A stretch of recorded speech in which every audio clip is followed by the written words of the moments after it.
Assalamualaikum warahmatullahi wabarakatuh. Perkenalkan, saya Siti Nurma Ayu, mahasiswa Ekonomi Syariah Fakultas Agama Islam Universitas Nurul Jadid Paiton Probolinggo.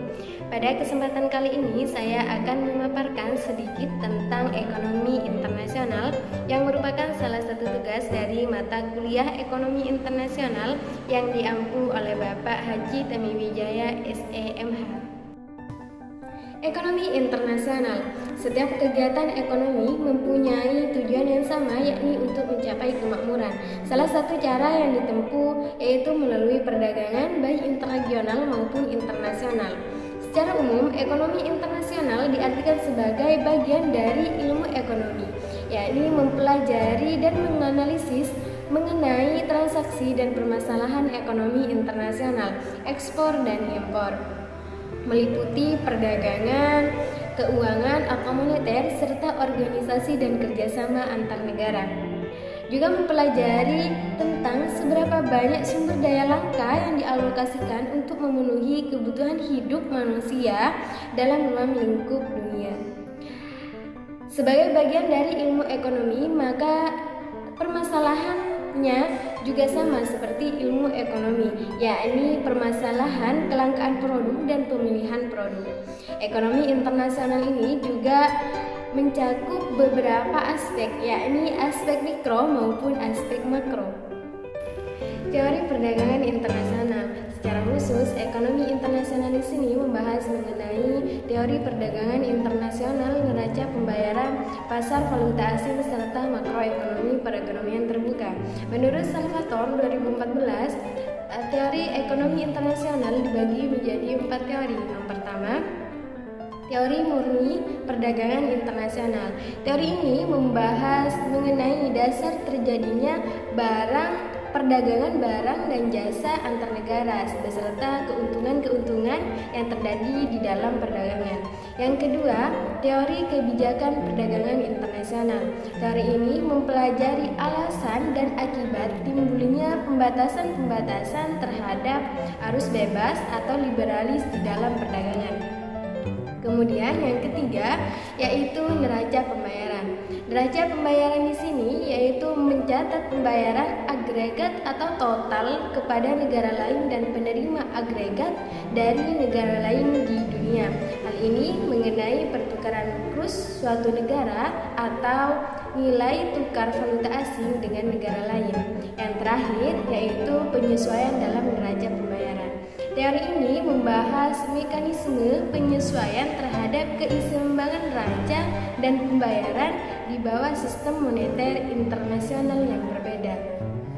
Kemudian, kerjasama ekonomi internasional. Kerjasama ekonomi internasional adalah kerjasama yang menunjukkan hubungan antara negara yang satu dengan negara yang lain dalam bidang ekonomi lebih khususnya, karena adanya dasar kepentingan tertentu untuk dapat menuju kemakmuran, meningkatkan kesejahteraan ekonomi, pertumbuhan ekonomi, dan peningkatan struktur kegiatan ekonomi nasional.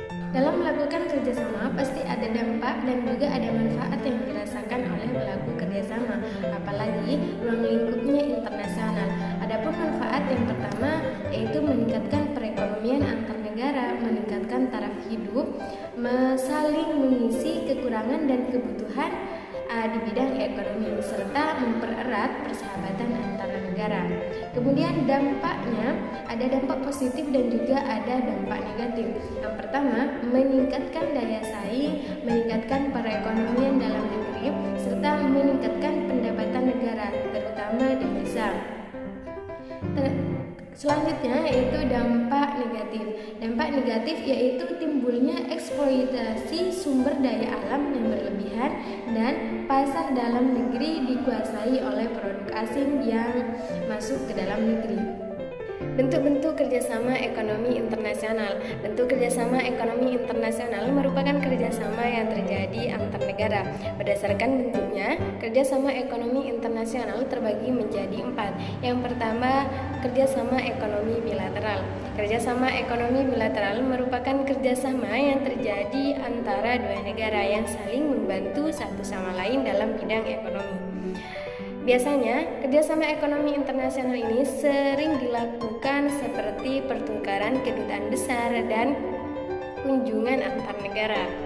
Yang kedua, kerjasama ekonomi regional. Kerjasama ekonomi regional ini merupakan kerjasama yang terjadi antara beberapa negara dalam satu kawasan atau daerah yang bertujuan menjamin kepentingan ekonomi yang ada di satu kawasan atau daerah. Yang ketiga, kerjasama ekonomi multilateral. Kerjasama ekonomi multilateral merupakan kerjasama yang terjadi antara beberapa negara, di mana negara yang tergabung dalam kerjasama ini akan saling membantu dalam bidang ekonomi.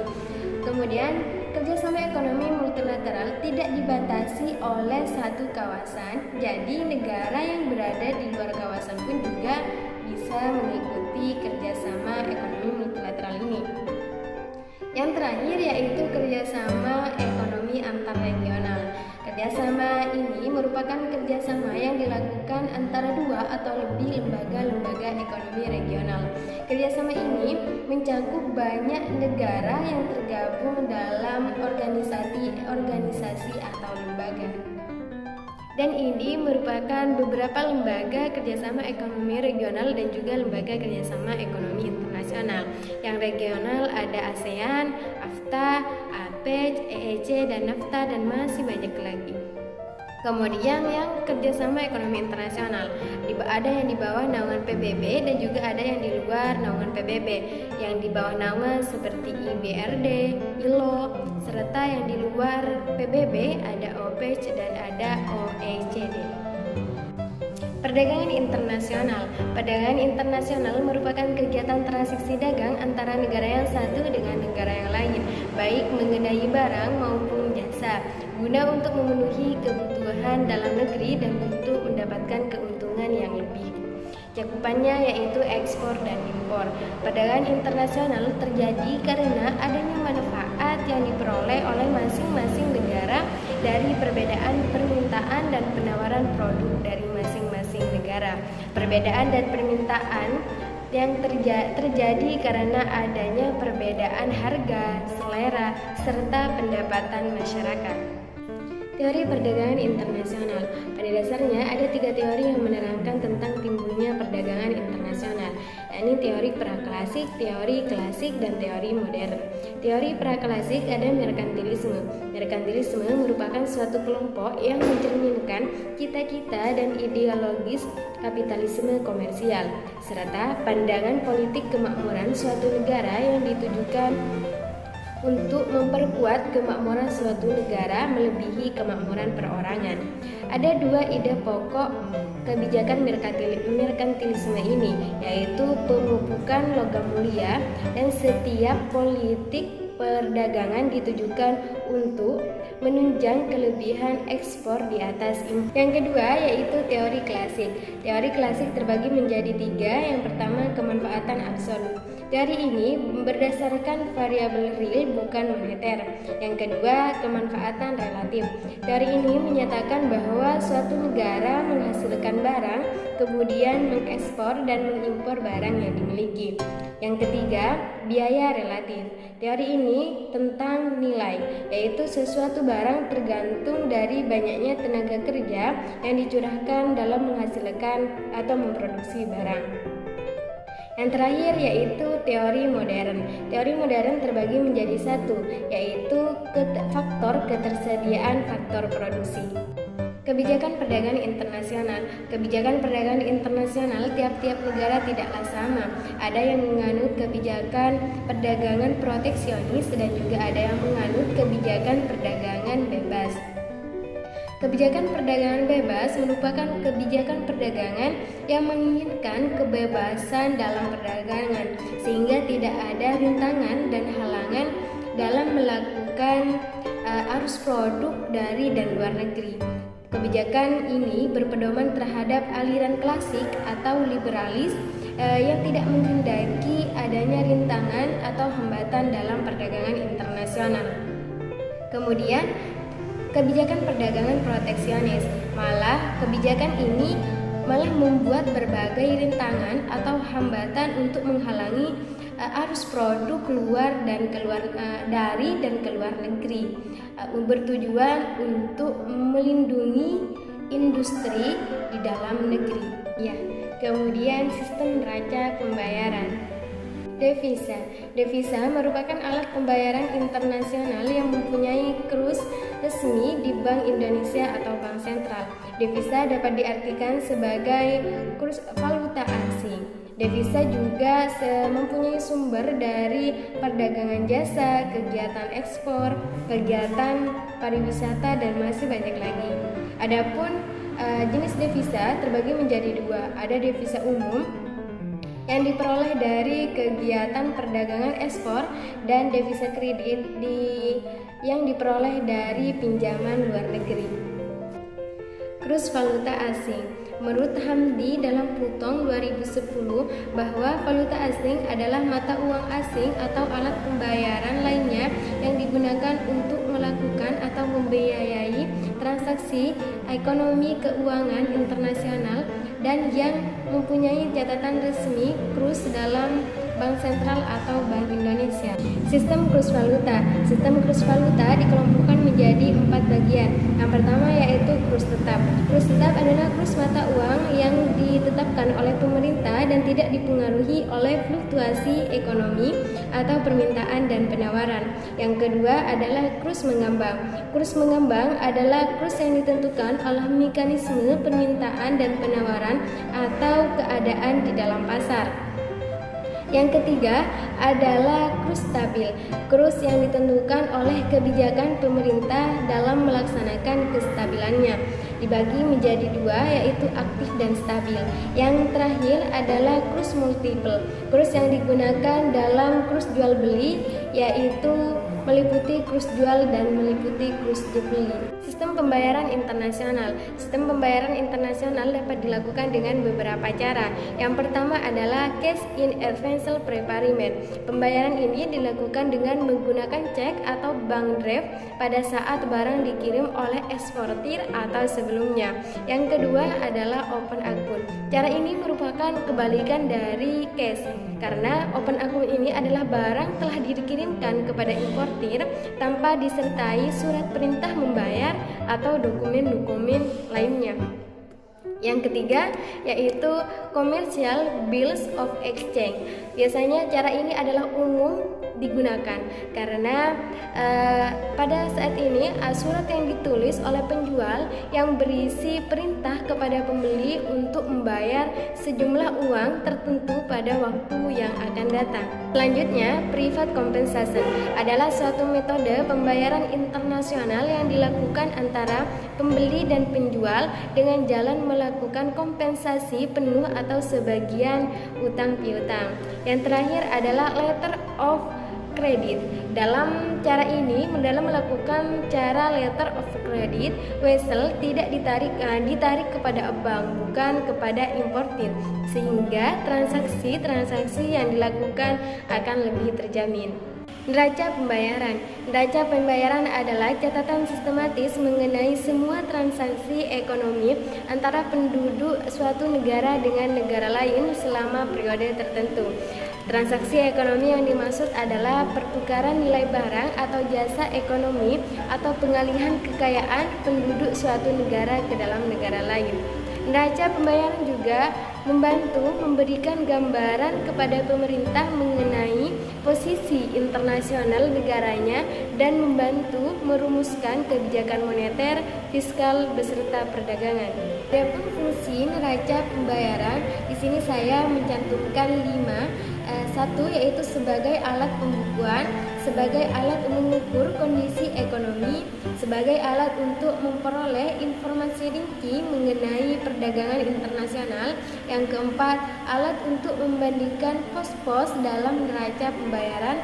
Yang terakhir, alat kebijakan moneternya akan dilaksanakan di suatu negara. Kemudian ada beberapa komponen yang ada dalam neraca pembayaran. Yang pertama ada current account atau neraca transaksi berjalan.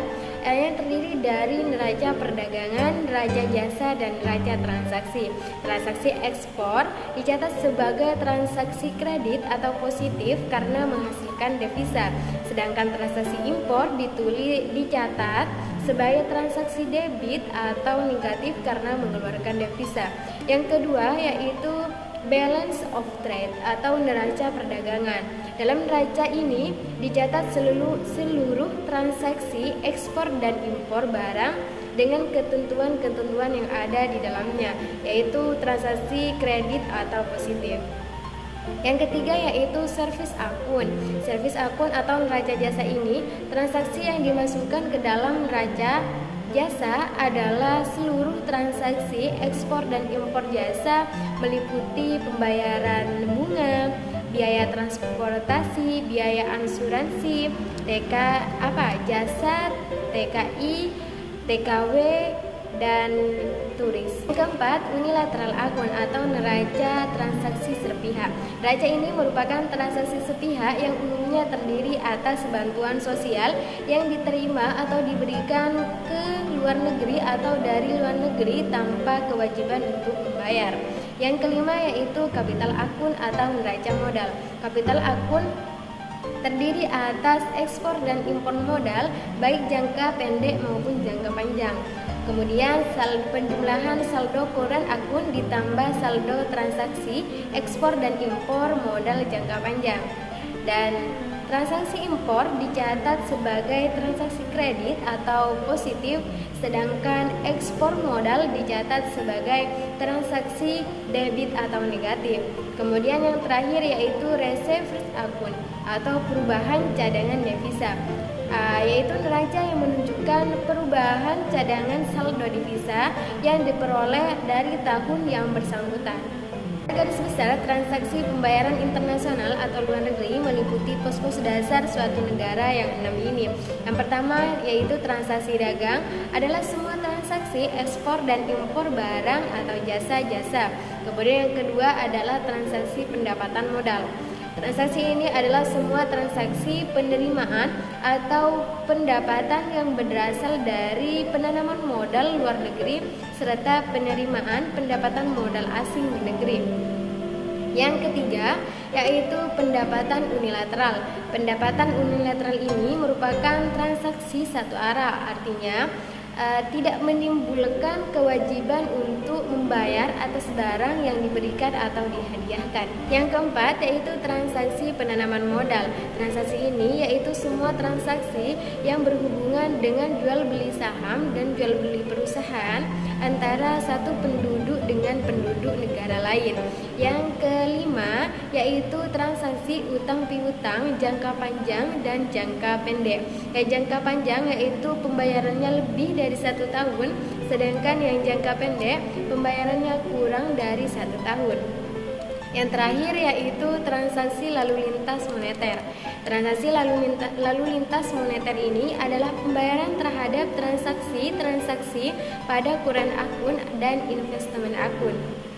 Dari transaksi-transaksi yang disebutkan pada slide sebelumnya, maka transaksi pembayaran internasional dikelompokkan menjadi 3. Yang pertama yaitu transaksi berjalan atau kuren akun, yaitu meliputi transaksi ekspor dan impor barang dan jasa yang meliputi transaksi perdagangan, transaksi pendapatan modal, dan transaksi unilateral.